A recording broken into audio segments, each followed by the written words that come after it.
Hare Krishna Mataji సెన్ Prabhuji screen కనిపిస్తుందా మీకు? కనిపిస్తుంది మాతాజీ. Yes, Mataji.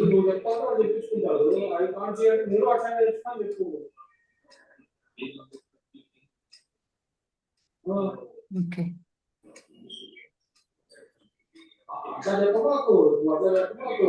దయచేసి అందరూ మ్యూట్ లో ఉండరా? అర్చన కృష్ణ మాతాజీ కొంచెం చూసుకోరా, చూస్తాను మాతాజీ.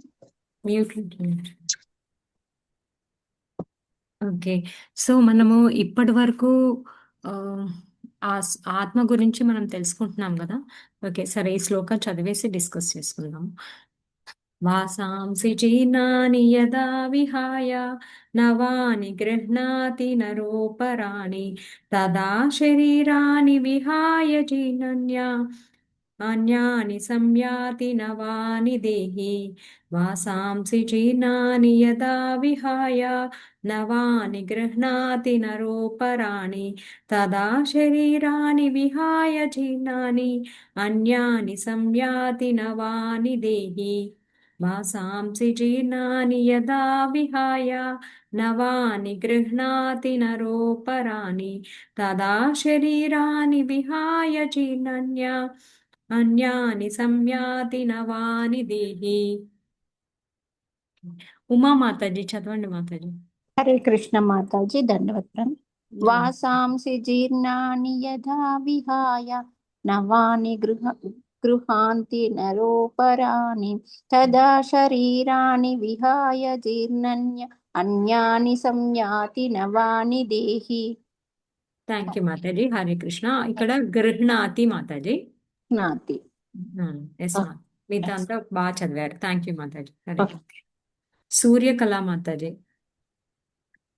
హరే కృష్ణ మాతాజీ. హరే కృష్ణ మాతాజీ చదువు. వాసాంసి జీర్ణాని విహాయ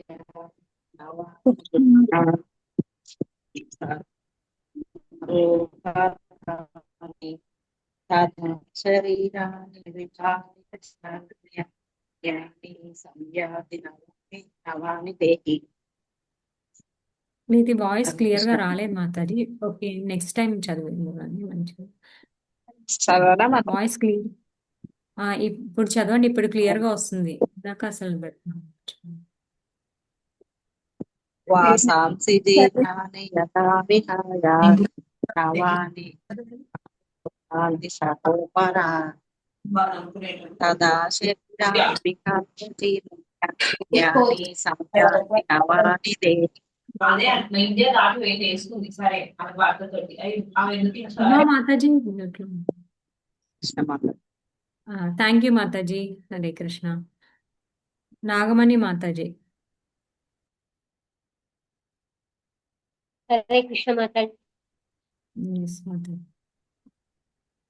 వాసాంసి జీర్ణాని యథా విహాయ నవాని గృహ్ణాతి నరోపరాణి తథా శరీరాణి విహాయ జీర్ణాని అన్యాని సంయాతి నవాని దేహి. Thank you Mataji. హరే కృష్ణ. నరసింహదాస్ ప్రభుజీ. దండవత్ ప్రణామ్ మాతాజీ. ధన్యవాద ప్రణామ్ ప్రభుజీ. హరే కృష్ణ.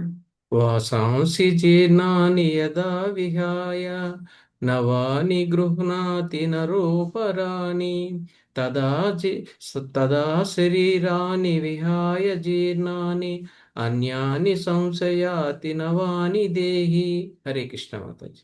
Thank you Prabhuji. హరే కృష్ణ.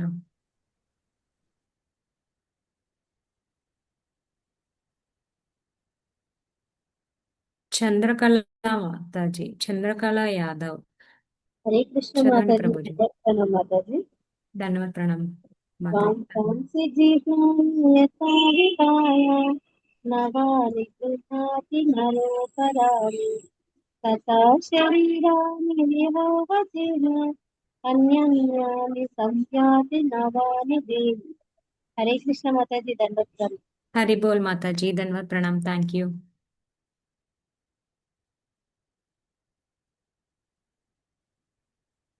అందరూ ప్రయత్నించాలండి. స్నితిక మాతాజీ అండ్ మంజుశ్రీ మాతాజీ, కిన్నెర విజయలక్ష్మి మాతాజీ, నేను పడొచ్చునా?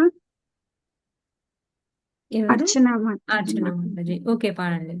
ఏంటది? వాసాంసి జీర్ణాని యథా విహాయ నవాని గృహ్ణాతి నరోపరాణి తథా శరీరాని విహాయ జీర్ణాన్య అన్యాని సంయాతి నవాని దేహి. Thank Hare you Krishna. మాతాజీ. హరిబోల్ మాతాజీ, బాగా సెట్ చేశారు. ఓకే. ఆ, ఉమా మాతాజీ అనువాదం చదువుతారా? హరే కృష్ణ మాతాజీ. చదువుతా మాతాజీ. Yes. మానవుడు జీర్ణ వస్త్రములను విడిచి నూతన వస్త్రములను ధరించున్నట్లు ఆత్మ జీర్ణమైన దేహములను విడిచి నూతన దేహములను గ్రహించుచున్నది. హరే కృష్ణ. Thank you Mataji. హరే కృష్ణ.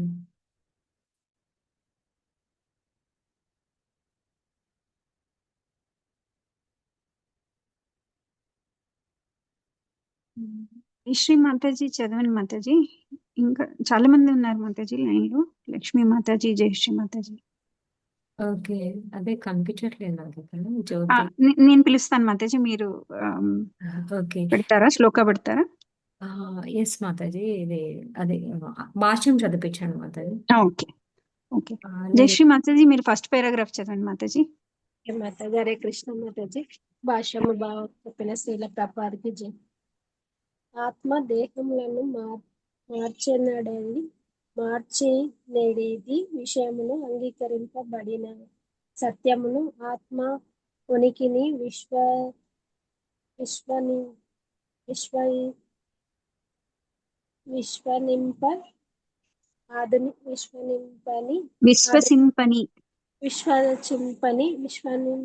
అనడానికి వస్తలేదు మాతాజీ.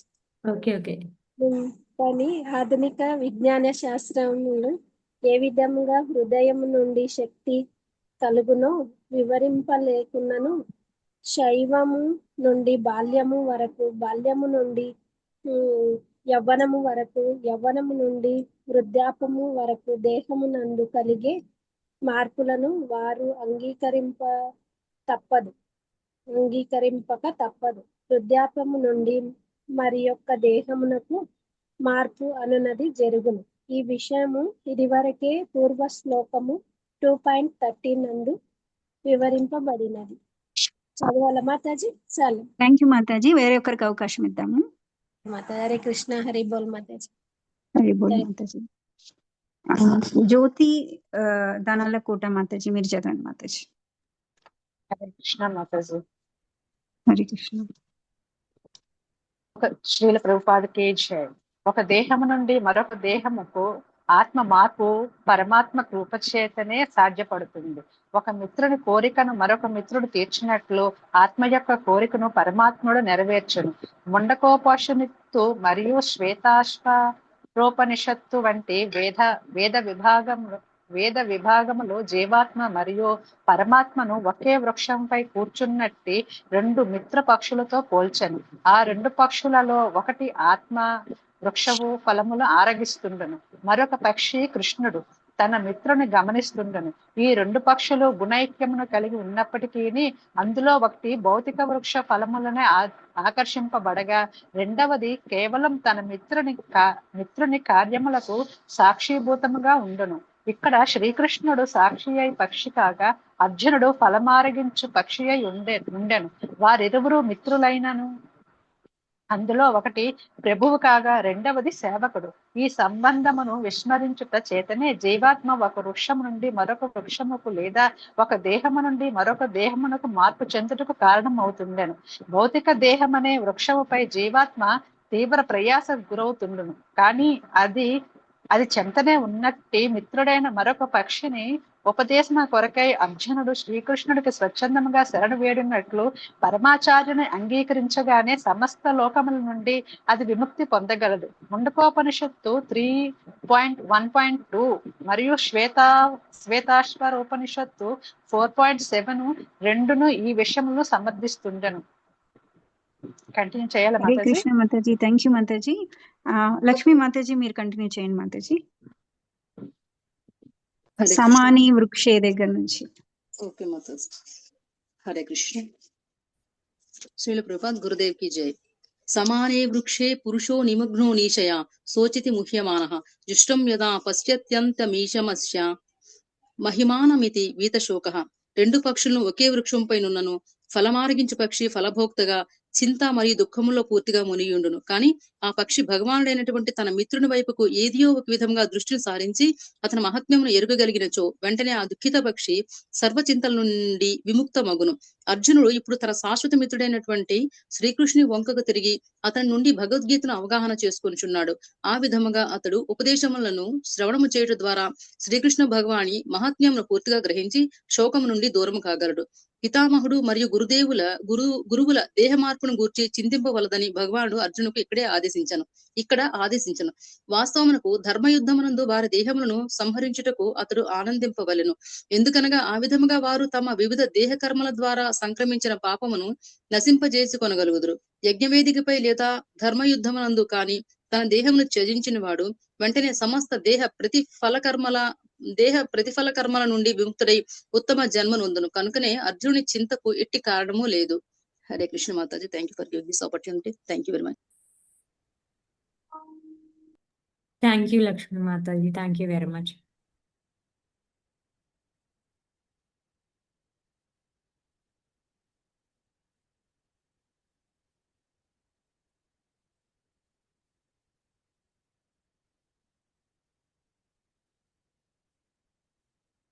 ఓకే. హరే కృష్ణ మాతాజీ. సుబ్రహ్మణ్య శిల్పాపాత్కి జై. సో మనము గత కొన్ని రోజులుగా మనకి శ్రీకృష్ణ పరమాత్మ అర్జునునికి ఆయన కన్ఫ్యూజన్ లో ఉన్నారు. పూజనీయులైన గురువు గారిని ఇంకా వాళ్ళ తాత గారిని చంపడానికి. సో ఆత్మ గురించి ఆయన విశ్లేషణాత్మకంగా చెప్తున్నారు. అంటే మనం ఏదైనా పని చేసినప్పుడు హోల్ హార్టెడ్ గా ఫుల్ ఫ్లెడ్జ్డ్ గా చేయాలి, కానీ కొంచెం డౌట్ తో. కానీ కృష్ణుడు చెప్పిన మాటల పైన అర్జునుడికి పూర్తిగా విశ్వాసం ఉంది.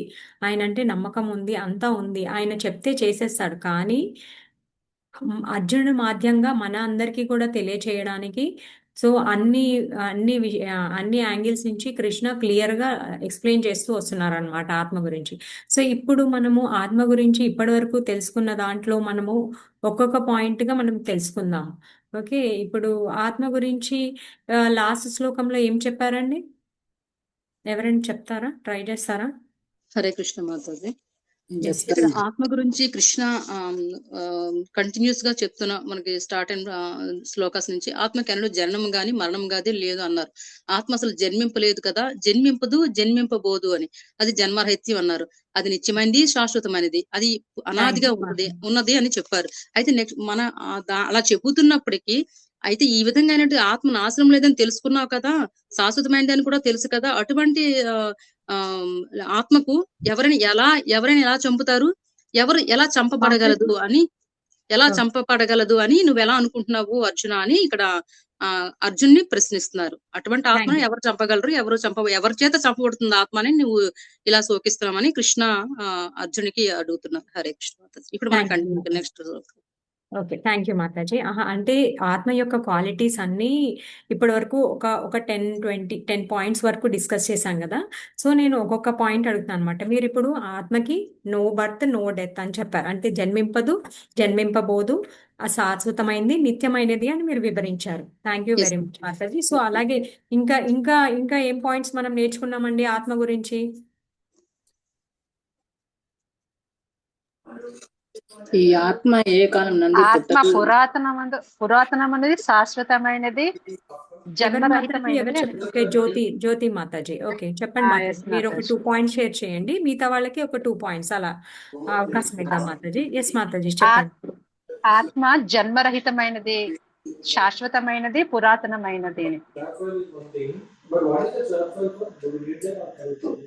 Hare Krishna Mataji. Okay, thank you Mataji. Hare Krishna. Okay, next ఇంకా సో ఆత్మ పురాతనమైనది, శాశ్వతమైనది, జన్మింపబోదు. నెక్స్ట్ ఇంకా 2 పాయింట్స్ ఎవరు చెప్తారండి ఆత్మ గురించి? మనం ఇంకా ఏం నేర్చుకున్నాము? హరే కృష్ణ మాతాజీ, నేను చెప్తాను మాతాజీ. ఎస్ మాతాజీ, సరోజ ఈ మాతాజీ చెప్పండి. ఈ ఆత్మ ఏ కాలం నందు పుట్టదు గిట్టదు, పుట్టి ఉండునది కాదు. ఇది భావ వికారములు లేనిది. ఉత్పత్తి, అస్తిత్వము, వృద్ధి, విపరిమాణము, అపక్షయము, వినాశము అను ఆరును భావ వికారములు. ఇది జన్మ లేనిది Mataji. Thank you Mataji. Hare Krishna. Hare Krishna. Thank you Mataji. ఇంకా మాతాజీ, ఆత్మ జ్ఞానపూర్ణమైనది మరియు చైతన్యపూర్ణమైనది కూడా తెలుసుకోవాలి మాతాజీ. ఎస్ ఆత్మ థ్యాంక్ యూ. చైతన్యపూర్ణమైనది. Yes. ఓకే, మీరు పర్వాలేదు, మీరు అనువాదం చూసి ప్రీవియస్ లో ఒక చెప్పినా పర్వాలేదు. ఏంటంటే మనం ఇట్లా రిపీటెడ్ గా తెలుసుకోవడం వల్ల ఏంటంటే మనకి స్ట్రాంగ్ గా గుర్తుంటుంది అనమాట ఆత్మ యొక్క క్వాలిటీస్. మనము ఇప్పుడు ఆత్మ యొక్క క్వాలిటీస్ కి పదే పదే చెప్పాల్సిన పని ఏముందండి? అర్జునుడికి ఒకసారి చెప్తే చేసేస్తాడు, ఆయనకి విశ్వాసం ఉంది కృష్ణ పరమాత్మ పైన, మాట పైన. కానీ మనందరికీ కూడా తెలియాలి, అతను ఫుల్ ఫ్లెడ్జ్డ్ గా చేయాలి. ఇప్పుడు అతను ఆయన ఏమనుకుంటున్నారు? అది యుద్ధము ఆయన కోసం చేస్తున్నారు అనుకున్నారు. అంటే ద్రౌపది మాతకి అవమానించారని, వాళ్ళకి చాలా కష్టాలు పెట్టారని, వాళ్ళు అలా అనేసి కాకుండా కృష్ణ పరమాత్మ ఏంటంటున్నారంటే, నువ్వు చంపినా చంపకపోయినా వాళ్ళు ఎలాగైనా చనిపోతారు, కానీ ఇది ధర్మయుద్ధము. ఇది ఇప్పుడు ఈ ధర్మయుద్ధం తను చేయలేదనుకోండి, సో అదే ధర్మంగా ఇప్పుడు దుర్యోధనుడు చేసినట్టే ఇంకా వాళ్ళు కూడా చేసి ఫాలో అవుతారు అనమాట. అంటే అతను కింగ్ అంటే ఏంటి? రిప్రజెంటేటివ్ ఆఫ్ లార్డ్ అన్నమాట. అంటే భగవంతుడికి ప్రాతినిధ్యం వహిస్తూ రాజు ఉంటారు. సో రాజు ఎలా ఆచరిస్తే ప్రజలు కూడా అలా ఇస్తారు. యథా రాజా తదా ప్రజ అని ఎందుకంటారు? సో రాజు ఎలా ఆచరిస్తున్నాడు, ఎట్లాంటి పనులు చేస్తున్నాడు, ప్రజలు కూడా అలాంటివి చేయాలని చూస్తారు. సో అందుకనే రాజు కరెక్ట్ ధర్మ మార్గంలో ఉండాలి, ధర్మాచరణ చేస్తూ ఉండాలి, అతను కరెక్ట్ గా ఉండాలి. సో ఇప్పుడు అధర్మం వహిస్తున్నాడు, సామ దాన దండోపాయాలు అన్ని ఉపయోగించి కృష్ణ పరమాత్మ ఆయనకి చెప్పడానికి చూశారు, కానీ ఆయన దేనికి ఒప్పుకోలేదు. ఆయన యుద్ధానికే కోరుకున్నారు ఆయన. సో అందుకని ఇది ధర్మయుద్ధము. నువ్వు ఇలాంటి భావనలన్నీ వదిలేసి నువ్వు యుద్ధం చేయాలి. నీకెందుకు ఇలాంటి నపుంసకత్వం వచ్చింది? నువ్వు ఎందుకు పండితునిలాగా మాట్లాడుతున్నావు? ఆత్మ మనం ఇందాక లక్ష్మీ మాతాజీ చెప్పారు ఏంటి, అది చంపబడేది కాదు, అది చంపబడదు. అట్లాంటప్పుడు మనం అసలు నేను చంపుతున్నాను, నేనే నా వల్లే చంపడం జరుగుతుంది అని అనుకోవడం అది తప్పు అనమాట. నన్ను ఎవరైనా చంపుతున్నారు అనుకో, నన్ను వాళ్ళు చంపుతున్నారు అని అనడం తప్పు, నేను చచ్చిపోతున్నాను అని అనుకోవడం కూడా తప్పు అనమాట. సో అది అలా చెప్తున్నారు అనమాట, 1 by 1 పాయింట్స్. మనం ఇంకా తెలుసుకున్నాం, ఇంకా ఇంపార్టెంట్ 2 పాయింట్స్ తెలుసుకున్నాం మనము లాస్ట్ శ్లోకాలో. ఏంటది? ఆత్మ అనేది ఎవరైనా చెప్తారా? మనము గణించలేము దాన్ని. ఆత్మ యొక్క సైజ్ మనం గణించలేము. ఆత్మ సర్వవ్యాప్తంగా వ్యాపిస్తుంది. ఎలాగైతే కిరణాలు సర్వవ్యాప్తంగా మనకి వ్యాపిస్తాయో, అట్లానే ఆత్మ అనేది చిన్న ఒక తల వెంట్రుక భాగంని దాన్ని 10,000 భాగాలు చేసి మళ్ళీ ఆ కొనని ఇంకా మళ్ళీ 10,000 భాగాలు చేసి ఆత్మ ఒక సైజ్ అంత అన్నమాట. సో దాన్ని మనము కొలవలేము, అంత చిన్నదిగా ఉంటుంది. కానీ ఆత్మ చైతన్యపూర్యమైనది, అది శరీరం అంతా వ్యాపిస్తుంది. దాని వల్లనే మనకి శక్తి వస్తుంది. కేవలం ఆత్మ ద్వారానే మనకి శక్తి వస్తుంది. ఆత్మ ఉంది కాబట్టి శరీరం ఉంటుంది అనమాట. ఇప్పుడు మామూలుగా ఇప్పుడు మనం ఆత్మ లేదు అనుకోండి, వాళ్ళని ఏమంటాం మనం?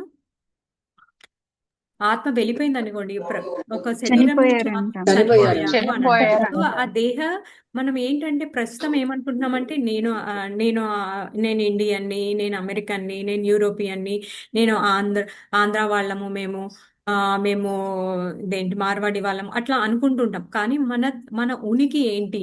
అసలైన ఉనికి ఏంటి మనది? మనము ఈ శరీరం కాదు, మనం ఈ ఆత్మ అని మనం ఎప్పుడైతే తెలుసుకుంటామో అప్పుడు ఏంటంటే దాని మీద ఉన్న తాదాత్మ్యత మనకి తగ్గుతూ ఉంటుంది అనమాట.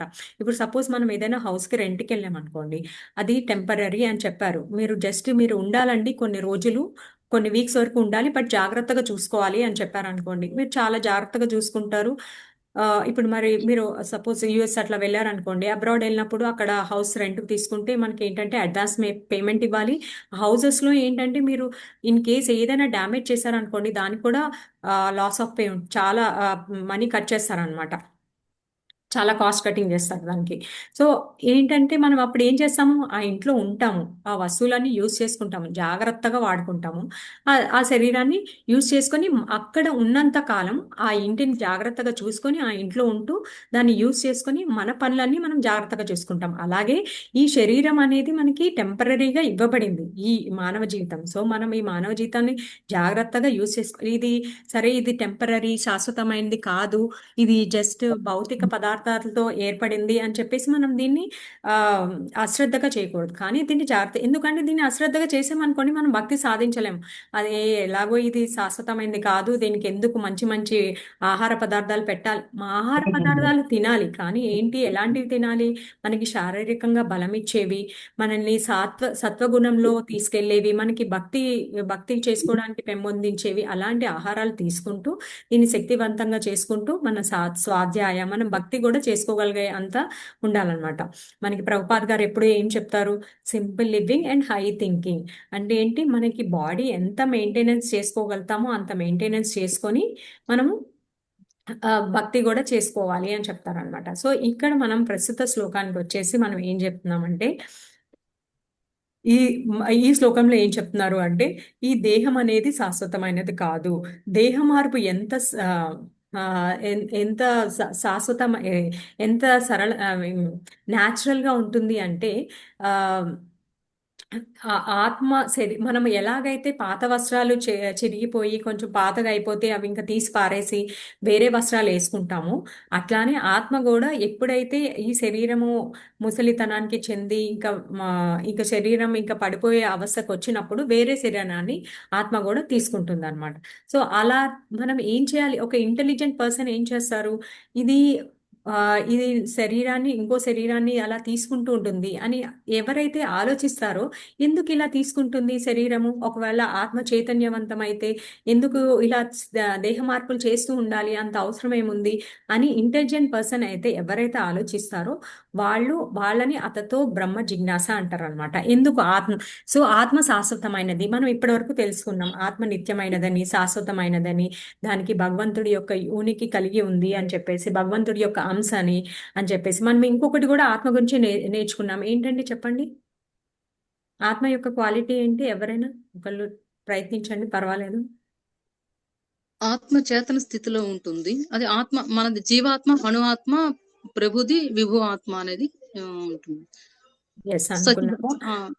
ఎస్ మాతాజీ. ఇంకొకటి ఏంటంటే పరమాత్మ తోటి ఉంటది మాతాజీ. ఎస్, సచ్చితానంద స్వరూపం. ఆత్మ అనేది ఏంటి, ఆత్మ యొక్క స్థితి ఏంటి, సచ్చితానంద. అది ఎప్పుడు నిత్యమైనది, అది జ్ఞానపూర్ణమైనది, ఆనందం కలిగింది ఉంటుంది అనమాట. అది ఎలాంటి ఆనందము, అది శాశ్వతమైన ఆనందం. సో మనం అది థింక్ చేసుకోవాలన్నమాట, అదే ఆలోచించుకోవాలి. ఇక్కడ మనకి ప్రభుపాద్ గారు ప్రతి శ్లోకంలో ఎంత బాగా వివరించారంటే, మనం ఒక్క శ్లోకం అర్థం చేసుకున్నా కూడా ఆయన ప్రతి శ్లోకంలో ఏది నొక్కి చెప్తున్నారు అంటే, ఈ ఆత్మ అనేది శాశ్వతమైనది, ఈ శరీరం అనేది తాత్కాలికమైనది. సో మీరు దీనికి ఎన్ని అవసరాలు ఇచ్చినా కూడా ఇది శాశ్వతంగా నిలిచి ఉండదు. మనము లాస్ట్ శ్లోకాల్లో కూడా నేర్చుకున్నాం, దీనికి ఇప్పుడు ఎన్ని క్రీమ్స్ పూల్చినా, నేను ఈ వయసులో నేను ఇలా ఉన్నాను, కానీ నేను ఒక 60 ఏళ్ళు వచ్చేసరికి నాకు ముసలితనం వచ్చేస్తుంది, నా చర్మం ముడతలు పడిపోతుంది, అది న్యాచురల్గా జరిగిపోతుంది, దానికి నేను ఏం చేయలేను. ఎంత ప్లాస్టిక్ సర్జరీ చేసుకున్నా అది మళ్ళీ కొన్ని రోజుల తర్వాత అది నాశనం అయిపోయి తిరుగుతుంది, ఎందుకంటే అది ప్రకృతి స్వభావం అనమాట.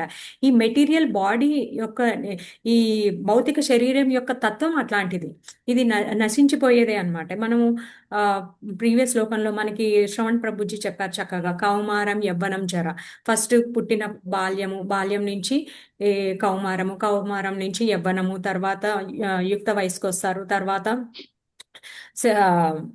వృద్ధాప్యం వస్తుంది, అట్లాగా. సో అంటే ఏంటి, అక్కడ ఆత్మ మా శరీరం ఈ సృష్టిలో మనం ఎందుకు అంటున్నాము, ఇది పుట్టిందని, పుట్టినరోజు అని మనం ఎందుకు జరుపుకుంటున్నాము, ఆత్మ ఆ సమయంలో ఈ శరీరంలోకి జస్ట్ వచ్చిందనమాట, ఈ శరీరంలోకి వచ్చింది కాబట్టి మనం ఈ శరీరాన్ని మనము అప్పుడు పుట్టినరోజు అని చెప్పేసి జరుపుకుంటున్నాం. అదే ఒకవేళ ఆత్మ లేదనుకోండి, మనం పుట్టినరోజు అనేది డెడ్ బాడీస్కి చెయ్యం కదా. డెడ్ బాడీస్కి పుట్టినరోజు చేస్తామా? చెయ్యం కదా. సో ఎప్పుడైతే ఆత్మ యొక్క ఉనికి ఉంటుందో, సో ఆ ఆత్మ ఆ టైంలో అప్పుడు ఎగ్జిస్టెన్స్లోకి వచ్చింది కాబట్టి మనం పుట్టినరోజు లాగా సెలబ్రేట్ చేసుకుంటున్నాం. కానీ ఎవరైతే తెలివైన వాళ్ళు ఆధ్యాత్మిక జ్ఞానము మన శాస్త్ర చక్షువుతో చూసి మనం గ్రహిస్తామో, ఎప్పుడైతే వాళ్ళు ఓకే ఇది ఆత్మ అనే ఉనికి ఉంది, దాని వల్ల శరీరం మార్పు చెందుతుంది కానీ ఆత్మ ఎప్పటికీ అలాగే ఉంటుంది. ఆత్మకి యవ్వనము, ముసలితనము అట్లాంటివి ఏమీ ఉండవు. బట్ కానీ శరీరానికి అవన్నీ మార్పులన్నీ కేవలము 6 మార్పులన్నీ కేవలం దేహానికే ఉంటాయి అని చెప్పేసి మనం తెలుసుకుంటూ వస్తున్నాం అనమాట. 1 by 1 1 by 1. ఇంకొకటి శరీరం మనకి సో మనం ఏంటంటే ఇప్పుడు జంతువులకి 4 పనులు చేస్తాయి, మనుషులు 4 పనులు చేస్తారు. ఏంటండి అవి? ఆహారం, నిద్ర, భయం, మైథున. సో మనం ఏంటి, మనం కొంచెం సివిలైజ్డ్ పర్సన్స్ అంటారు. మానవ జీవితం మనం వచ్చినప్పుడు మనం ఏం చేయాలి? మనం జంతువులాగా ఉండకుండా ఇప్పుడు జస్ట్ ఏమంటారంటే మామూలుగా ఇక్కడ ఈ సొసైటీ ఏమంటుందంటే, నువ్వు ఎందుకు ఇదంతా చేస్తున్నావు, చక్కగా మంచిగా డెవలప్డ్గా ఉండొచ్చు కదా, నీకు ఎందుకు ఈ కృష్ణ కాన్షియస్నెస్ ఎందుకు, ఇవన్నీ ఎందుకు చేస్తున్నావు అని అంటారు. అప్పుడు మనం ఏం చెప్తాము? సో ఈ శరీరం ఎలాగైనా తాత్కాలికమైనది, ఆత్మ శాశ్వతమైనది, నేను ఈ ఆత్మ గురించి నేను జపం చేస్తున్నాను అని చెప్పేసి మనం చెప్తామన్నమాట. మనలో ఆత్మ పరమాత్మకు చేరుకునేలాగా మనం జపం చేసుకుంటున్నాము. ఈ స్వాధ్యాయ భక్తి అనేది మనం చెయ్యాలి, మానవులుగా మన కర్తవ్యం అని ఇప్పుడు మీరు అందరూ చక్కగా భక్తిలో ఉన్నారు, మీరు తెలుసుకుంటున్నారు కాబట్టి మీరు అలా చెప్తారు. అదే లేని వాళ్ళు ఏం చేస్తారు? భౌతికంగా వీళ్ళంతా ఏంటి టైం వేస్ట్ పనులు చేస్తున్నారు, వీళ్ళు అంతా భక్తి అది అని చెప్పేసి పిచ్చి వాళ్ళ తిరుగుతున్నారు అని అంటారు. ఎందుకు వాళ్ళు అంటారు అట్లాగా? వాళ్ళకి ఏంటంటే ఇది ఆత్మ ఉంది, మనం దీని గురించి ప్రయత్నించాలి, అవన్నీ వాళ్ళకి అవగాహన లేక వాళ్ళని మనం మళ్ళీ తిట్టలేము, వాళ్ళు మూర్ఖులు అని అనలేము. కాకపోతే ఏంటంటే వాళ్ళు తెలుసుకోవట్లేదు. మీరు అందరు తెలివైన వాళ్ళు కాబట్టి ఏదో ఒక మార్గంలో మీరు అదృష్టవశాత్తు మీరు ఇక్కడికి వచ్చారు, మీరు తెలుసుకుంటున్నారు. సో మీరు ఆత్మ యొక్క ఉన్నతి కోరుకుంటున్నారు. ఎలా అంటే ఇప్పుడు మనం ఒక పక్షిని ఒక పంజరంలో పెట్టామనుకోండి, పంజరాన్ని ఎంత అందంగా డెకరేట్ చేసినా కూడా అందులో పక్షికి ఎప్పుడైతే మనం ఆహారం పెడతామో ఆ పక్షి ఆనందంగా ఉంటుంది. లేకపోతే ఎంత అందంగా మంచిగా గోల్డెన్ అదేంటి బంగారంతో తయారు చేసిన కేసులో పెట్టినా అదైతే ఆత్మ క్షీణించిపోతుంది. సో అట్లానే మనము ఎంత శరీరానికి ఎంత భౌతిక సుఖాలు ఇచ్చినా, మంచి మంచి ఇల్లు, కంఫర్టబుల్ ప్లేస్ అవన్నీ ఉన్నా కూడా మనం సోల్ యొక్క ఇంపార్టెన్స్ ఇవ్వాలి. సోల్కి మన గురించి ఏం చేస్తున్నాము అది మనం ఎల్లప్పుడూ చూసుకోవాలన్నమాట.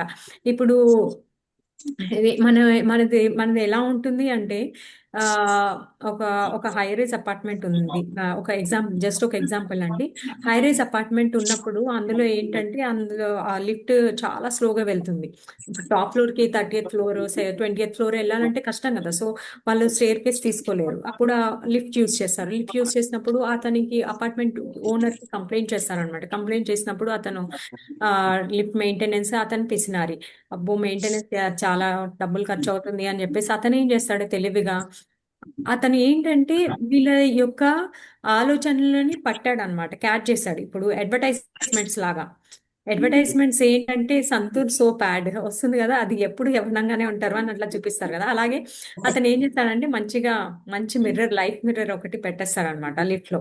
సో అందరూ ఏం చేస్తారు, ఆ లిఫ్ట్ ఎక్కుతారు, అందరూ వాళ్ళని చూసుకుంటూ ఉంటారు అనమాట ఎలా ఉన్నారు అని చెప్పేసి. సో వాళ్ళు కంప్లైంట్ చేయడం మర్చిపోతారు. అంటే ఏంటంటే మనం కూడా ఈ ఎగ్జాంపుల్స్ మనం ఏం నేర్చుకుంటున్నాము అంటే, సో మనం కూడా దేహాత్మ బుద్ధిలో ఉండకుండా దేహాత్మ బుద్ధితోనే ఉండిపోతున్నాం అనమాట. బాహ్య ప్రపంచానికి ఈ సత్వ రజోగుణాలలో సో నేను ఇంకా పైకి వెళ్ళగాలి, మంచి అపార్ట్మెంట్ తీసుకోవాలి, మంచి కార్ తీసుకోవాలి, సో మంచిగా సెట్ అవ్వాలి లైఫ్ లో. ఓకే మనం లైఫ్ లో సెట్ అవ్వచ్చు, అది తప్పు కాదు. ఎప్పుడు వేదము కానీ శాస్త్రాలు కానీ మీరు ఎదగద్దు అని చెప్పరు, ఎదగడానికి అన్ని ఉన్నాయి, కానీ మనం దాంట్లోనే ఉండిపోకూడదు అనమాట. ఎప్పుడైనా ఈ మనసుకి ఎప్పుడైనా సాటిస్ఫాక్షన్ ఉంటుందా అండి? ఓకే నాకు ఇప్పుడు 1 crore వచ్చేసాయి, నేను దీంతో సెట్ అయిపోయి మంచిగా నేను లైఫ్ సెట్ అవుతానంటే కాదు, ఇంకా ఇంకా కావాలి అని చెప్తూనే ఉంటారు కదా. మనం 1 కోటి రూపాయలు వస్తే హ్యాపీగా ఫీల్ అవుతామా? ఇంకా కావాలి అనుకుంటాం కదా. ఇంకో కోటి వస్తే బాగుండు, ఇంకో అపార్ట్మెంట్ తీసుకోవచ్చు మంచిగా, ఇక్కడ లాన్ లేదు, ఇక్కడ గ్రీనరీ లేదు, మంచి ప్లేస్ లో తీసుకుందాము అలా అనుకుంటూ ఉంటాం కదా. సో మన మైండ్ ఏంటంటే అలా ఆలోచిస్తూ ఉంటుంది. సో ఆ మైండ్ ని మనం కంట్రోల్ చేయాలి అంటే ఏం చేయాలి? శాస్త్రాల అధ్యయనం చేయాలి. మనం శాస్త్రాల ద్వారా చూడాలి ఏదైనా. ఇప్పుడు మోడర్న్ సొసైటీ నుంచి చూడకూడదు అనమాట. అది ఇప్పుడు సపోజ్ మనం ఆత్మ సైజ్ అని చెప్పాం, అది మనకి శాస్త్రంలో ఇంత పరిమాణంలో ఉంది, సర్వవ్యాప్తంగా ఉంది అని చెప్తున్నారు. కానీ అదే మీరు ఆత్మ సైజ్ మోడర్న్ దాంట్లో చెప్పండి అంటే వాళ్ళు ఏమంటారు? అసలు సౌలే లేదు అని చెప్తారు. అంతే కదా. ఈ సోల్ ఉంది అంటే ఏంటి? వాళ్ళు అన్ని యాక్సెప్ట్ చేయాలి. సోల్ తర్వాత నెక్స్ట్ ఆ దాని గతి ఏంటి అనేది ఇప్పుడు శాస్త్రంలో అంత క్లియర్ కట్ గా ఉంటుంది. శరీరం శాశ్వతమైనది కాదు, ఆత్మ శాశ్వతమైనది, జీవుడు ప్రతి దాంట్లో ప్రతి యోనిలో ఉంటారు. సో ఆ జీవుడు మరణించిన తర్వాత అదే కంప్లీట్ కాదు, జీవుడు నెక్స్ట్ లెవెల్ కి అతని కర్మానుసారము ఇంకో శరీరానికి తీసుకుంటాడు. ఒకవేళ అతను మంచి కర్మలు, ఉత్తమమైన కర్మలు చేస్తే ఉత్తమ లోకాలకి వెళ్తాడు, లేదంటే అధోగతి పాలవుతూ మళ్ళీ జంతు శరీరానికి వస్తారు. సో ఇవన్నీ మన శాస్త్రంలో క్లియర్ కట్ గా ఎక్స్ప్లెయిన్ చేసి పెట్టారు. కానీ మోడర్న్ సొసైటీ వాళ్ళు ఇవన్నీ నమ్మరు అనమాట. సోల్ అనేది లేదని చెప్తారు. ఎందుకు? ఆ సోల్ అనేది ఉంది అని యాక్సెప్ట్ చేస్తే మళ్ళీ నెక్స్ట్ జన్మ ఉంది, సో మళ్ళీ దాని శుభ ఫలితాలు, అశుభ ఫలితాలు ఉంటాయి, అవన్నీ ఉంటాయని యాక్సెప్ట్ చేయాలని వాళ్ళు అసలు యాక్సెప్టే చేయరు. ఎందుకు? ఈ లైఫ్ ఉంది మంచిగా, ఇప్పుడే ఎంజాయ్ చేయాలి, తర్వాత ఎంజాయ్ చేయలేవు, సో అని చెప్పేసి చెప్తారనమాట. సో మనము ఎప్పుడైనా ఏదైనా శాస్త్ర అనుసారం చూసుకోవాలి. సాధువులు ఏం చెప్తున్నారు, శాస్త్రాలు ఏం చెప్తున్నాయి, అది గురువు గారు ఏం చెప్తున్నారు, గురువు సాధు శాస్త్రాన్ని మనం ఎప్పుడు ఫాలో అవ్వాలి అని కూడా మనము లాస్ట్ శ్లోకాలో మనకి కృష్ణ చెప్పారు అని చెప్పేసి మనం తెలుసుకున్నాం, మీకు గుర్తుంటే. ఓకే, నెక్స్ట్ మనం ఏంటి, మనం ఇంకా ఓర్పుతో ఉండాలి అని నేర్చుకున్నాము. అదేంటి, ఓర్పుతో ఉండాలి అని కూడా నేర్చుకున్నాము. సో మనకి ఇక్కడ కృష్ణ ఏం చెప్తున్నారు అంటే మనము ఆత్మ గురించి మనము బాగా తెలుసుకోవాలి. సో ఈ ఆత్మ ఎప్పుడైతే, ఇప్పుడు మనం భాగవతంలో కూడా ఫస్ట్ క్యాంటోలో థర్డ్ చాప్టర్, సెకండ్ చాప్టర్ లో వస్తుంది, సవై పుంసాం పరోధర్మో యదో భక్తిరదోక్షజే అహైతుకి అప్రతిహత ఇది సుప్రసీదతి అని వస్తుంది. ఏంటంటే ఆత్మ యొక్క ఉన్నతి ఎప్పుడు జరుగుతుంది? ఎప్పుడైతే మనము అధోక్షిచుడైన శ్రీకృష్ణ భగవానుడికి మనం సేవ అందిస్తామో అప్పుడే ఆత్మ ఉన్నతి చెందుతుంది. ఎందుకు? ఆత్మ శాశ్వతమైనది, ఆత్మ జ్ఞానపూర్ణమైనది, ఆత్మ శాశ్వతమైనది. అప్పుడు దానికి ఎలాంటిది పెట్టాలి? భౌతిక పదార్థాలు పెడితే అది ఆనందంగా ఉంటుందా? ఉండదు. ఎప్పుడైతే ఇప్పుడు మనము ఈ త్రిగుణాలలో మనకి ఈ భౌతిక శరీరము ఇవన్నీ వచ్చాయి, మనం మన పనులన్నీ ఏంటి? ఈ త్రిగుణాలతో లోబడే ఉంటాయి. సో మనం ఏదైనా శాశ్వతమైనది చెయ్యాలి అంటే ఏంటి? ఆ త్రిగుణాలకి లేనిది మనం చేయాలి. ఈ త్రిగుణాలలో లేనిది ఏంటి? భక్తియుత సేవ, భగవంతుడికి అందించే భక్తియుత సేవ. సో ఆ భక్తియుత సేవ మనం చేసినప్పుడు అప్పుడు మన ఆత్మ ఉన్నతి చెందుతుంది, అప్పుడు అది సంతృప్తి చెందుతుంది, అప్పుడు దానికి అసలైన ఆనందం వస్తుంది అన్నమాట. సో మనకి అందుకని మనము ఇప్పుడు ఎవరైనా చెప్పండి, హరే కృష్ణ మహామంత్రం అనేది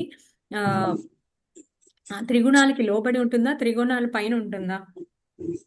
త్రిగుణాలకు పైనే ఉంటది మాతాజీ. సో త్రిగుణాలకి లోబడి ఉండదు కాబట్టి మనకి చూడండి, ఈ హరే కృష్ణ మహామంత్రం చేసినప్పుడు మనకి అసలు తొందరగా ఇంకా చేయాలి, ఇంకా మంచిగా చేయాలి, ఇంకా బాగా చేయాలి. ఇప్పుడు మనం ప్రతి మంత్రం చెప్పినప్పుడు మనకి ఏంటంటే మంత్రం జపం చేసినప్పుడు ఏంటంటే ఫస్ట్ మనకు ఒక థాట్, ఒక మబ్బులాగా ఉంటుంది అనమాట. ఈ పన్ను అందులో ఏముంటాయి?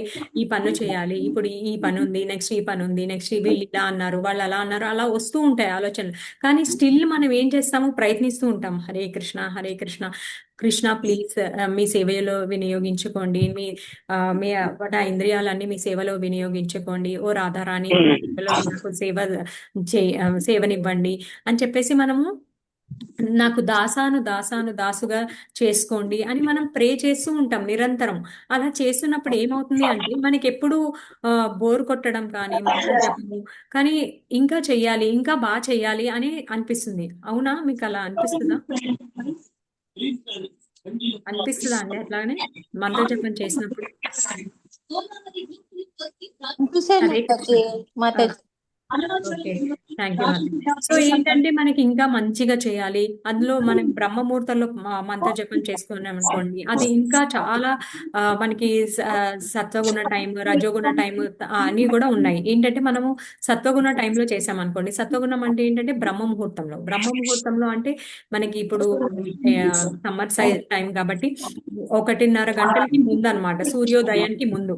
సో మనము 3:30, 4ంటికి ఆ టైంలో చేసామనుకోండి బ్రహ్మముహూర్తంలో, మన మైండ్ పీస్ఫుల్ గా ఉంటుంది. ఫస్ట్ వస్తాయి థాట్స్, బట్ ఆ థాట్స్ వచ్చిన తర్వాత మళ్ళీ మనం మెల్లిగా థాట్స్ అన్ని మంత్రం చేస్తున్న కొద్దీ, ఆ మంత్రం వినే కొద్దీ, స్మరణ కొద్దీ అవన్నీ వెళ్ళిపోతాయి అన్నమాట. నెక్స్ట్ ఏం చేస్తాం, రజో ఏంటంటే మనకి మార్నింగ్ ఈ 9:30 వరకు మనకి కొంచెం సత్వగుణమే ఉంటుంది. తర్వాత ఏంటంటే రజోగుణం అన్నమాట. తర్వాత మళ్ళీ సంధ్యా టైంలో మనకి కొంచెం మైండ్ పీస్ఫుల్ గా, ఎంకరేజింగ్ గా ఉంటుంది 5:30, 7 వరకు. సో అది ఆ టైమ్స్ లో జపం చేసుకోవాలన్నమాట. ఆ టైంలో చేసుకున్నప్పుడు ఏంటంటే మైండ్ పీస్ఫుల్ గా ఉంటుంది, చాంటింగ్ చాలా స్మూత్ గా వెళ్తూ ఉంటుంది అనమాట. అప్పుడు మనకి మంచిగా అనిపిస్తుంది, ఆధ్యాత్మిక అనుభూతి.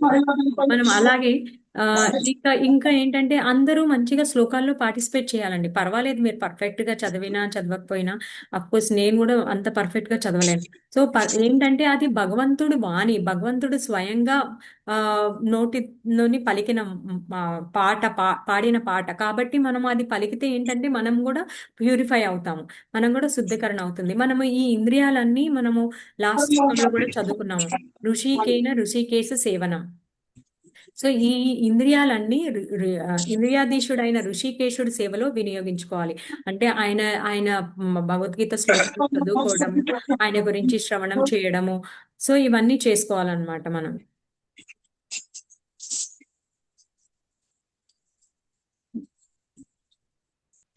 దయచేసి అందరూ మ్యూట్ లో ఉండండి.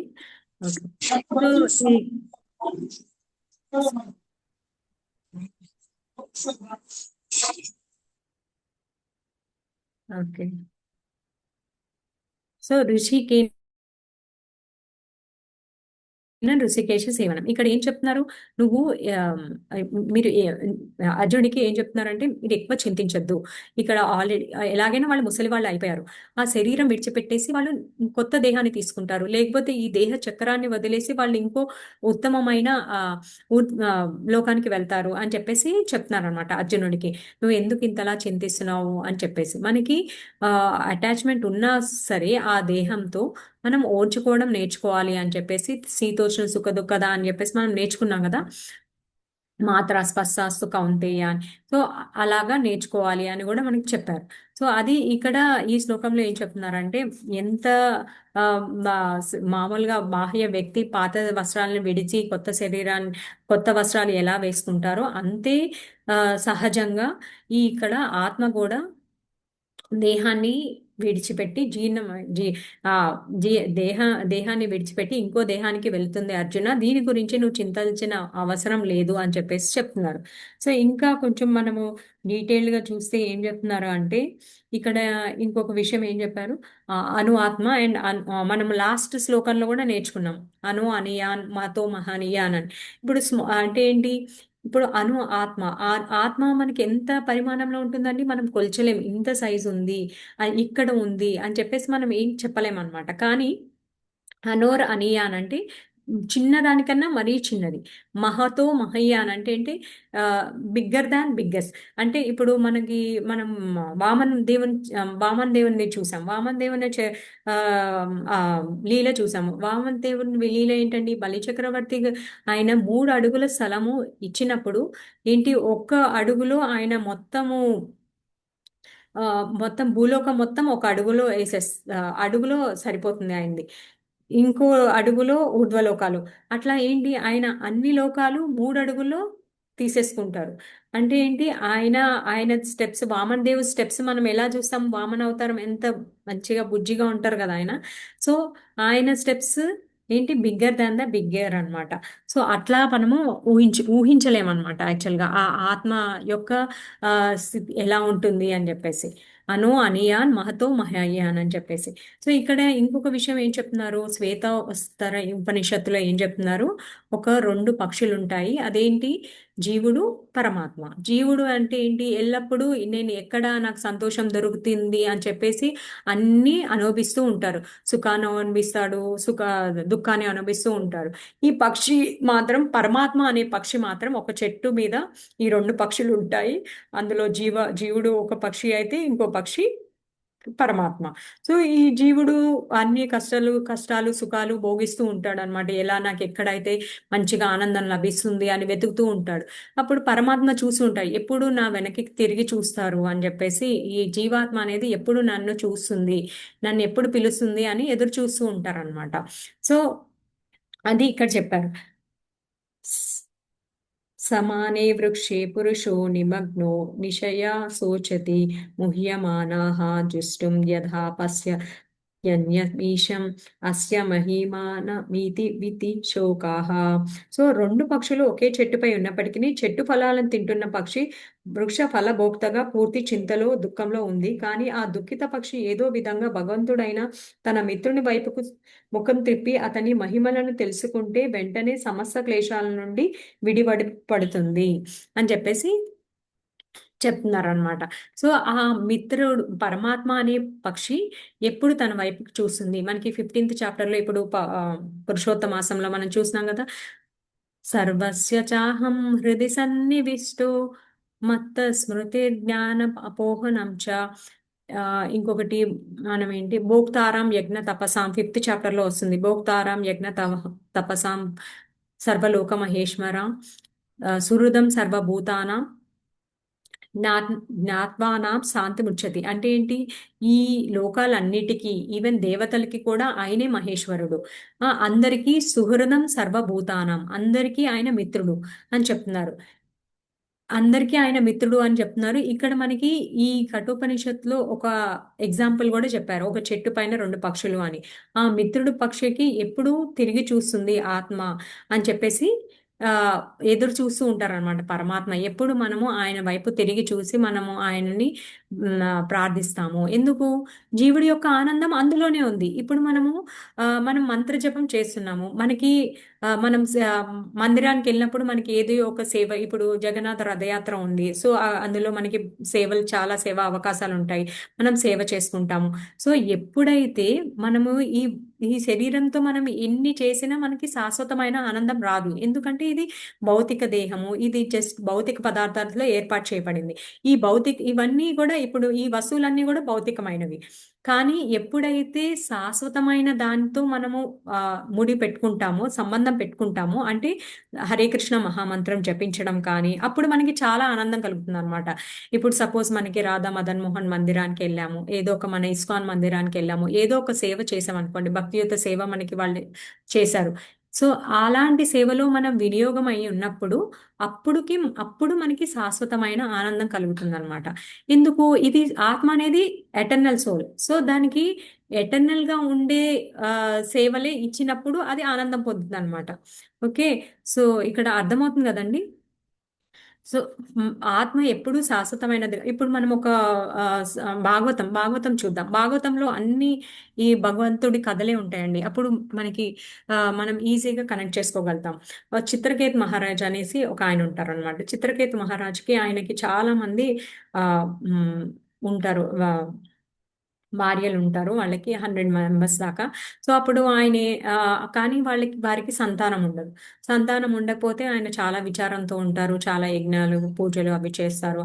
తర్వాత ఒకనొక రోజు అంగీర ముని వస్తారు. అంగీర ముని వరప్రసాదం ద్వారా ఆయనకి ఒకనొక భార్యకి ద్వారా ఆయనకి ఒక పుత్రుడి సంతానం కలుగుతుంది. పుత్ర సంతానం కలిగినప్పుడు ఆయన చాలా ఆనందిస్తారనమాట. చాలా సంవత్సరాల తర్వాత పుత్రుడు పుట్టారు అని చెప్పేసి చాలా ఆనందంతో అంతా ఆ రాజ్యంలో అంతా మంచిగా దాన ధర్మాలు అన్ని చేస్తారు. అంతా బాగా సెలబ్రేట్ చేసుకుంటారు అనమాట. తర్వాత కొన్ని రోజులు సో ఇంత ఆనందంగా ఉంటూ ఉంటారు. ఆయన ఏంటంటే ఎక్కువ చాలా రోజుల తర్వాత పుట్టడం వల్ల ఆయన ఎక్కువ ఆ పుత్రుడితోనూ ఎవరైతే ఏ భార్య ద్వారా అయితే ఆ పుత్రుడు వచ్చారో వాళ్ళతో, ఆమెతోనూ అట్లా ఎక్కువ ఉంటూ ఉంటారు అనమాట. ఇంకా మిగతా వయసు అందరికీ చాలా జలస్ ఫీలింగ్ వస్తుంది. ఏంటి ఈయన ఎక్కువసేపు వాళ్ళతోనే ఉంటున్నారు, మాతో ఉండట్లేదు అని చెప్పేసి వాళ్ళు ఏమనుకుంటారు, సరే అని చెప్పేసి మొదటి పుట్టినరోజు నాడు ఆ అబ్బాయికి విషం పెట్టి చంపేస్తారనమాట. సో అప్పుడు ఇంకా ఈయనకి చాలా శోకంలోకి వెళ్ళిపోతారు ఆయన. ఏ అయ్యో మా పుట్టిన బాబు చనిపోయాడు అని చెప్పేసి చాలా చాలా విచారం అయిపోతాడు ఆయన. చాలా విచారం అయిపోతే ఇంకా అది రాజ్యం అంతా తెలుస్తుంది. ఆయన విచారిస్తున్నాడు. ఇంకా అంగీరముని వస్తారనమాట.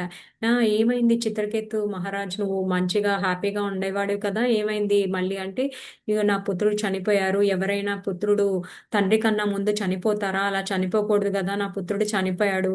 ఆ ఋషివర్య, నాకు నా బాధని తీర్చండి, నా పుత్రుడు నాకు కావాలి తిరిగి అని చెప్తారనమాట. చెప్పినప్పుడు ఆయన శక్తి ద్వారా మళ్ళీ ఆయన పుట్టిస్తారు. పుట్టించినప్పుడు అప్పుడు ఆ బాబు ఎవరైతే ఉన్నారో ఆ బాబు చెప్తాడనమాట. పుట్టించినప్పుడు అప్పుడు ఆయనకి చిత్రకేతు మహారాజ్ చెప్తారు, నువ్వు వచ్చేసే నాన్న, నువ్వు తండ్రి దగ్గరికి వచ్చేసే అంటే, అప్పుడు ఆ బాబు హితబోధ చెప్తారనమాట. ఏం చెప్తాడు? ఎవరు తండ్రి, ఎవరు తల్లి, ఎవరి దగ్గరికి రావాలి అని అడుగుతాడు. ఎందుకు ఈ జన్మలో ఇక్కడ చిత్రకేతు మహారాజుకి ఆయన పుత్రుల్లా పుట్టాడు.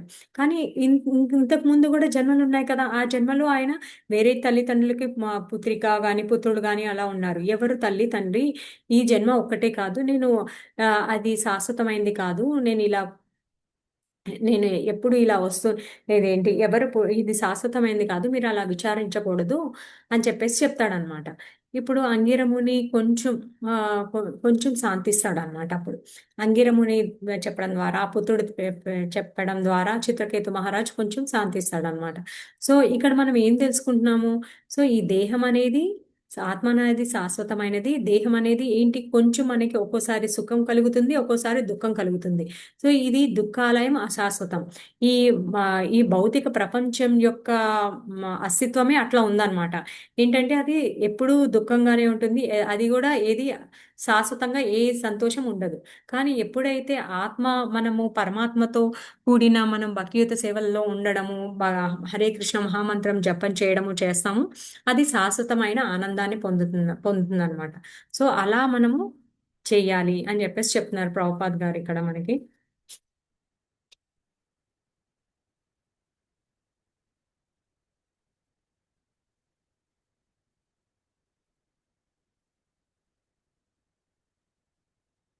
సో ఇక్కడ ఈ శ్లోకంలో మనం ఇంకా ఏం నేర్చుకుంటున్నాము అంటే, సో ఈ ఈ శరీరం, ఈ ఆత్మ ఏంటి, శాశ్వతమైనది, నిత్యమైనది.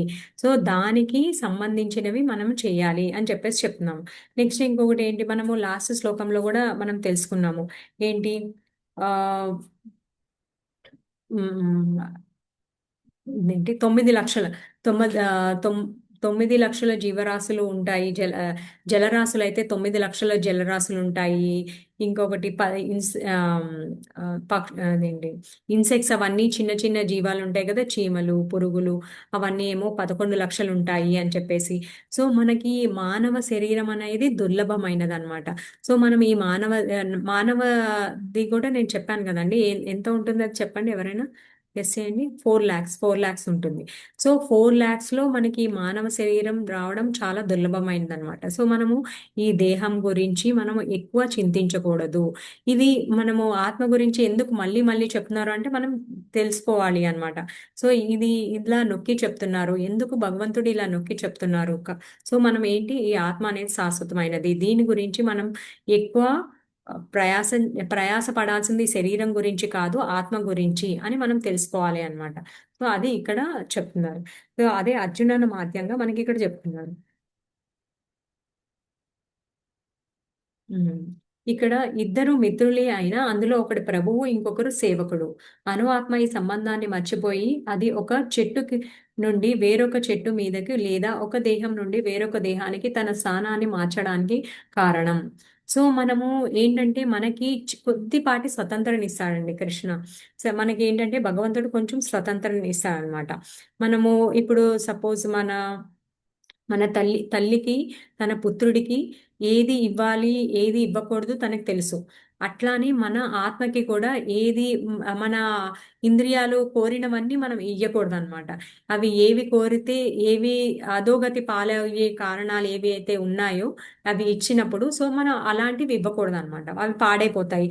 ఇప్పుడు సపోజ్ మన సెన్సెస్ ఏంటి మనకి వేరే బ్యాడ్ మ్యూజిక్ వినాలి అని చెప్పేసి వేరే అభక్తుల సాంగత్యంలోకి వెళ్ళాలని అని మనకి అనిపించినప్పుడు మనం ఏం చేయాలి? వద్దు, అక్కడికి వెళితే నేను పతనం చెందుతాను, మళ్ళీ నా చేతన అంతా పాడవుతుంది అని చెప్పేసి మనం ఏం చేస్తాము? ఈ జ్ఞానం ఎప్పుడు వస్తుంది? మనము సాధువుల ద్వారా శాస్త్రం ద్వారా మనం తెలుసుకున్నప్పుడు మనకు అట్లాంటి జ్ఞానం లభిస్తుంది. అప్పుడు మనం ఏం చేస్తాం? దాన్ని సరైన మార్గంలో అడిగినవన్నీ ఇచ్చేయకుండా ఏది సరైన మార్గంలో నడిపిస్తుందో భక్తిలోకి అప్పుడు దాన్నే ఇస్తామన్నమాట. ఓకే. అనుకూల్యైన సంకల్ప ప్రతికూలస్య వర్జితం. ఏంటంటే ఏవైతే అనుకూలంగా ఉన్నాయో భక్తికి మనం అవన్నీ తీసుకుంటాం. ప్రతికూలంగా ఏమున్నాయి అంటే ప్రతికూలంగా అంటే వ్యతిరేకంగా అన్నమాట. వ్యతిరేకంగా మనకి భక్తికి అనుకూలంగా లేనివి ఇప్పుడు వేరే పార్టీలకు వెళ్ళడము అట్లా. ఇప్పుడు మనం సత్సంగంలో ఉన్నాం అనుకోండి, మనకి భక్తి చేయాలనిపిస్తుందా చేయాలనిపించదా? చేయాలనిపిస్తుంది మాతాజీ. ఇప్పుడు అదే మనం వేరే రాక్ మ్యూజిక్ పార్టీకి కానీ ఏదైనా ఇప్పుడు సపోజ్ ఇప్పుడు ఏంటంటే ఫ్యాషన్ అయిపోయింది ఫండ్ పార్టీ అని చెప్పేసి చిట్ ఫండ్ అనేసి సంథింగ్ ఏదో అలా చేస్తూ ఉన్నారు అలా గ్రూప్ గా. సో అప్పుడు అట్లా పాట్లక్ అని చెప్పేసి అట్లా చేస్తున్నారు. ఇప్పుడు మనం అలాంటి సాంగత్యంలోకి వెళ్ళామనుకోండి, మనకి భక్తి చేయాలని ఉత్సాహము ప్రోత్సాహము వస్తుందా మనకి? రాదు మాతాజీ. అప్పుడు ఆ ప్రోత్సాహం వేరే ఉంటది. నేను ఇంకా వెయ్యాలి, ఇంకా డబ్బులు తీసుకొచ్చి వెయ్యాలి, నేను ఇంకా మంచిగా డెకరేట్ చేసుకోవాలి, నేను ఈమె కన్నా మంచి శారీ కట్టుకోవాలి, నెక్స్ట్ టైం కిట్టి పార్టీకి నేను ఇంకా బాగా రెడీ అవ్వాలి. సో అలాంటి ప్రోత్సాహం వస్తుంది అనమాట. అప్పుడు అది ఏమవుతుంది? ప్రతికూలం అయిపోతుంది. అది మనకి భక్తికి అనుకూలమైనది కాదు. మనకి భక్తికి అనుకూలంగా కావాలి అంటే ఏం చేయాలి? మనం భక్తుల సాంగత్యంలోకి వెళ్ళాలి, మందిరంలోకి వెళ్ళాలి. మనము అంటే హైదరాబాద్ లో ఉన్న వాళ్ళకి రాధా మదన్ మోహన్ మందిర్కి, మనము ఇస్కాన్ మందిర్కి వెళ్ళామనుకోండి, మనము మంచి దృశ్యాలు చూడాలి అనుకుంటాం. అప్పుడు కంటికి ఏమి ఇవ్వాలి? మంచి భగవంతుడి దర్శనం ఇవ్వాలి. భగవంతుడి దర్శనం ఇచ్చి ఆ కీర్తన శ్రవణం, మంచి కీర్తన ఇవ్వాలి అనమాట. అప్పుడు ఏంటంటే అది ఆత్మ సంతృప్తి చెందుతుంది, మంచిగా భగవత్ ప్రసాదం ఇవ్వాలి. సో అప్పుడు రసము ఏంటంటే నాలిక సంతృప్తి పడుతుంది. అలాగా ఆ విధంగా మనము మన ఇంద్రియాల్ని భగవంతుడి సేవలో వినియోగించాలన్నమాట. భగవంతుడి మన మందిరానికి వెళ్ళడానికి, మందిరం తుడవడానికి అంటే కర్మేంద్రియాలు జ్ఞానేంద్రియాలు ఆ విధంగా మనం ఎప్పుడైతే వినియోగిస్తామో అప్పుడు మన ఆత్మ సంతృప్తి చెందుతుంది. ఆత్మ సంతృప్తి చెందినప్పుడు మనకి సంతోషం కలుగుతుంది అనమాట. అప్పుడు మనకి సాటిస్ఫాక్షన్ గా అనిపిస్తుంది. ఎందుకు సాటిస్ఫాక్షన్ గా అనిపిస్తుంది? ఎందుకంటే మనం ఏదైతే ఇప్పుడు ఈ హరే కృష్ణ మహామంత్రం కానివ్వండి, ఈ భక్తియుత సేవ కానివ్వండి, ఇదేంటంటే త్రిగుణాల్లో లేదనమాట, లోబడి ఉండదు. త్రిగుణాలకి పైన ఉంటుంది. అందువలన మనకి ఇది శాశ్వతమైనది అనమాట. ఇదేంటి ఆధ్యాత్మికమైనది. ఏదైతే ఆధ్యాత్మికమైనది మనం చేస్తామో అప్పుడు ఆత్మకి సంతృప్తి చెందుతుంది. ఆత్మకి సంతృప్తి చెందడం ద్వారా మనం కూడా సంతృప్తి చెందుతాం అనమాట. ఇప్పుడు ఎప్పుడు మనకి ఎల్లప్పుడూ ఒక ఉపమానం చెప్తూ ఉంటారు. ఏంటి? చెట్టు వేళ్ళకి మొదట్లో నీళ్లు పోస్తాం కానీ ఆకులకి రెమ్మలకి అన్నిటికీ మనం నీళ్లు పోయాం కదా. వృక్షం పెరగాలి ఎదగాలి అని చెప్తే ఏం చేస్తాము? రూట్స్ కి పోస్తాము నీళ్లు, మొదట్లో పోస్తాము అంతే. కానీ వాటి చెట్లకి ఆకులకి కొమ్మలకి అలా పోస్తూ వెళ్ళాం కదా. సో అలాగే ఎప్పుడైతే ఈ శరీరానికి మూలం ఎవరు, ఈ శరీరాన్ని పోషించేది ఎవరు? నిరంతరము ఆత్మ. ఒకవేళ ఆత్మ లేదు అనుకోండి, ఈ శరీరం లేదు. ఈ శరీరానికి ఒక అస్తిత్వమే లేదనమాట. ఆత్మ ద్వారానే ఈ శరీరానికి ఒక అస్తిత్వం అనేది ఉంది. సో ఆత్మని మనం ఆ విధంగా పోషిస్తామన్నమాట. సో ఎలాగండి చెప్పండి ఒకళ్ళు, ఎవరైనా. ఇప్పుడే అంటే మనము రోజు అంటే భగవంతునికి సేవ చేసుకోవడము, ప్లస్ ఇంకా టెంపుల్కి వెళ్ళడము, అలా మన ఇంద్రియాలని శాస్త్రాలను చదవడము, తెలుసుకోవడము, శ్రవణము, కీర్తనము, స్మరణము, అర్చనము, వందనం, దాస్యం, మనకి నవవిధ భక్తి అంతా మనకి ప్రహ్లాద్ మహారాజ్ చెప్పారు కదా. సో అలాంటివన్నీ చేస్తున్నప్పుడు అది పోషించబడుతూ ఉంటుందన్నమాట. ఎప్పుడైతే ఆత్మ పోషింపబడుతుందో అప్పుడు మనకి సంతృప్తి అనేది కలుగుతుంది. ఎందుకంటే అవి అన్ని శాశ్వతమైనవి. మన ఆత్మ కూడా శాశ్వతమైనది, స్థితి కూడా శాశ్వతమైనది, నిత్యమైనది, జ్ఞానపూర్ణమైనది. సో అలాంటి జ్ఞానము అది ఇచ్చినప్పుడు అది ఆనందంగా ఉంటుందన్నమాట. మనకి మనం స్టార్టింగ్ శ్లోక కూడా చదువుతాం కదా, నిత్యం భాగవత సేవయ నారాయణం నమస్కృత్య నరం చైవ నరోత్తమం దేవీం సరస్వతి వ్యాసం తతో జయముదీరయేత్. ఇవేంటి నమస్కారాలు. తర్వాత నష్టప్రాయేషు అభద్రేషు నిత్యం భాగవత సేవయ, అభద్రాలన్నీ తొలగిస్తుంది అని చెప్పేసి చెప్తారు. నిత్యం భాగవత సేవయ, ఎప్పుడు మనం నిత్యము భాగవతము మనం సేవించినప్పుడు, భాగవతాన్ని మనం చదువుకున్నప్పుడు, అందులో ఏంటి భక్తుల యొక్క కథలు ఉంటాయి, వాళ్ళు ఎలా ఉద్ధరింపబడ్డారు అని చెప్పేసి. మనకి ఫస్ట్ని ఏముంటుంది, మనకి ఫస్ట్ క్యాంటోలోని వ్యాసుడు వేదవ్యాసుడి గురించి, భక్తులు ఎలా నారద ముని గురించి, కుంతి మహారాణి గురించి, భీష్మాచార్యుల వారి గురించి అవన్నీ ఉంటాయి అన్నమాట. సో అంటే ఏంటి, అక్కడ భక్తుల కథలు విన్నప్పుడు మనము తెలుసుకొని మనము ఆనందించి అందులోంచి మనం ఏం నేర్చుకోవాలి అని చెప్పేసి నేర్చుకుంటాం అనమాట. భీష్మాచార్యులు వాళ్ళు ఏం చెప్తారంటే, ఆయన నా మతి ఇంకా నా గతి రతి, అంటే ఏంటంటే నా మతి, నా మనసు ఎల్లప్పుడూ నీ నీ యొక్క ముఖార విందాన్ని చూస్తూ ఉండాలి, నా మనసులో ఎప్పుడు నీ ముఖార విందం ఉండాలి. నా రతి ఆకర్షణ, నా ఆకర్షణ అంతా ఎప్పుడు నీ పాదాల చెంత అలా ఉండాలి అని చెప్తారనమాట. నెక్స్ట్ ఆకర్షణ. గతి అంటే నా గమ్యస్థానం ఎవరు అంటే ఆయన పాదాలను చేరుకోవడం అనేసి అని అంటారనమాట ఈ భీష్మాచార్యుల వారు. నెక్స్ట్ ఏంటి, కుంతి మహారాణికి వస్తే, కుంతి మహారాణి ఎన్నో కష్టాలు పడ్డారు, కానీ ఆవిడ ఏమంటారు, మళ్ళీ మళ్ళీ నాకు పదే పదే ఈ విపదాలు అనేసి ఒక శ్లోకం ఉంటుందన్నమాట శ్రీమద్ భాగవతంలో. ఆవిడ ఏంటి మళ్ళీ కోరుకుంటారు. ఎందుకు, కృష్ణ పరమాత్మ ఎప్పుడు కష్టాల్లో ఉన్నప్పుడు ఆయన వాళ్ళకి దగ్గరగా ఉన్నారు, ఆయనకు చేరువలో ఉండి ఆయన వాళ్ళని ఎలా గైడ్ చేస్తూ ఉన్నారు. సో కృష్ణ, మాకు కష్టాలు ఉన్నప్పుడు ఎల్లప్పుడూ మా తోడుగా ఉన్నావు, సో అందుకే మాకు కష్టాలు మళ్ళీ మళ్ళీ రావాలి అనుకోవాలి అని చెప్పేసి ఆవిడ అనుకుంటుంది. మనం బాహ్య ప్రపంచంలో మనం అలా కోరుకుంటామా, అలా కోరుకోలేము, మనకు అంత శక్తి లేదు. సో మనం ఏం చేస్తామంటే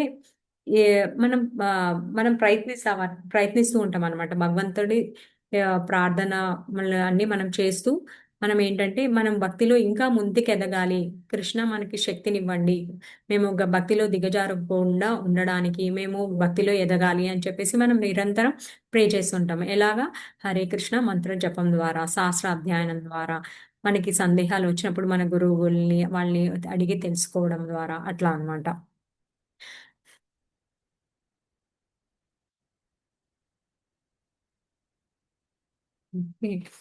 సారీ అండి, కొంచెం టైం ఎక్కువ తీసుకున్నాను ఈరోజు.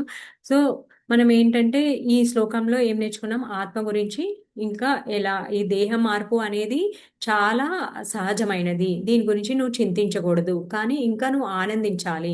ఎందుకంటే వాళ్ళు ముసలి వస్త్రాలు విడిచేసి మంచి వాళ్ళు ఉత్తమ గతికి వెళ్తున్నారు, కాబట్టి నువ్వు నీ కర్తవ్యాన్ని నిర్వహించు అర్జున. నీ ఇది ధర్మయుద్ధం, ఈ ధర్మాన్ని కాపాడడం కోసం నువ్వు చేస్తున్నావు అది అని చెప్పేసి, ఇది భగవంతుడి యొక్క సేవలాగా నువ్వు చేస్తున్నావు, ధర్మాన్ని కాపాడడానికి, ధర్మాన్ని రక్షించడానికి అని చెప్పేసి చెప్తున్నారు అనమాట. థ్యాంక్ యూ అండి. సో ఎవరికైనా సందేహాలు ఉంటే చెప్పండి, ప్రయత్నిస్తాను. హరే కృష్ణ. ఎవరికైనా ఏమైనా డౌట్స్ ఉన్నాయా అండి?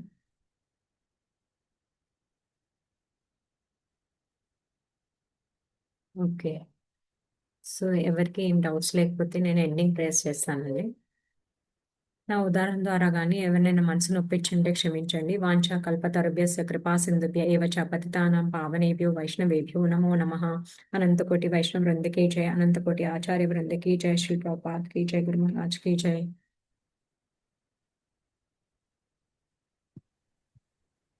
రికార్డింగ్ స్టాప్ చేయండి. ఆ.